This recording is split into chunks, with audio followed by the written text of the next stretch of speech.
I think the biggest issue with oil right now and with the equities is that it's a really unloved group. It tends to be a group that people go after selling right out the bat if things start to go south.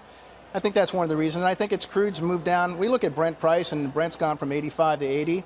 It's been on a tear for the last 2 months, so it pulls back, and I think that's probably 25% of the reasons these stocks have gone down. But you have some big-name oil stocks that are down.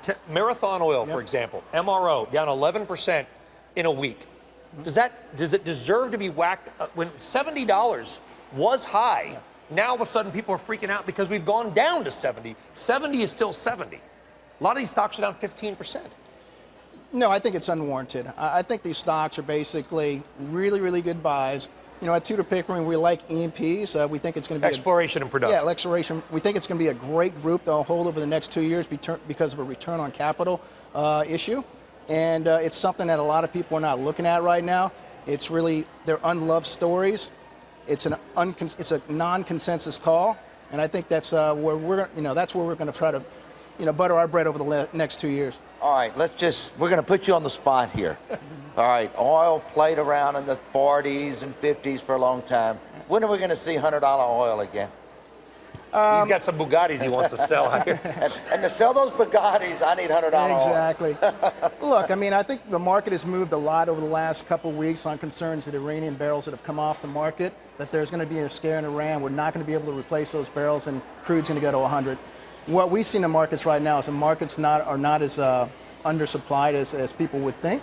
We think the markets are a little bit oversupplied at the time. So you think oil's going to go down? Oil has gone down. We just don't think it's going to go up as much as people think. We think a lot of the Iranian risk is dialed into the market. There's probably another $3 or $4 of that in the market to go. But net, we just don't see, unless there's missiles starts flying in the Strait of Hormuz, we're just not going to see oil, in our opinion, go back to 100. We look at oil over the remainder of the year probably being in sort of the $75 to $85 range from a Brent standpoint, and that's pretty darn good. But it's amazing, though, once you have oil that dropped from 80 to 40, how everybody gets smarter and technology comes in, and we're able to frack at a lower price. We're able to drill out on the Gulf for a lower price. The oil companies are starting to make huge amount of dollars again. Okay, so what is going to happen? Where do you see it with all the fracking?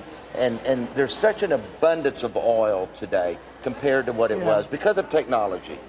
Well, you've seen an unprecedented shale grab over the last 5 or 6 years. You got the Bakken shale, the Eagle Ford shale, the Permian was rediscovered as a shale, and so we've had tons of dollars thrown at that at shale over the last couple of years. $250, $300 billion is spent, and it was not spent wisely. A lot of capital was burnt, and that's why we think if oil at $65 or $70, E&P companies are going to be making more at $65 or $70 than they did when oil was at $100 to $120. Right. And Bethany McLean, a friend of CNBC and a great author, wrote a little mini book called Saudi America recently, which you might have heard about or even read, Mike, where she basically argued that the oil industry is built on capital, not oil or labor, and that most of these companies have never been free cash flow positive and may never be free cash flow positive, and all they do is eat capital. I disagree with that.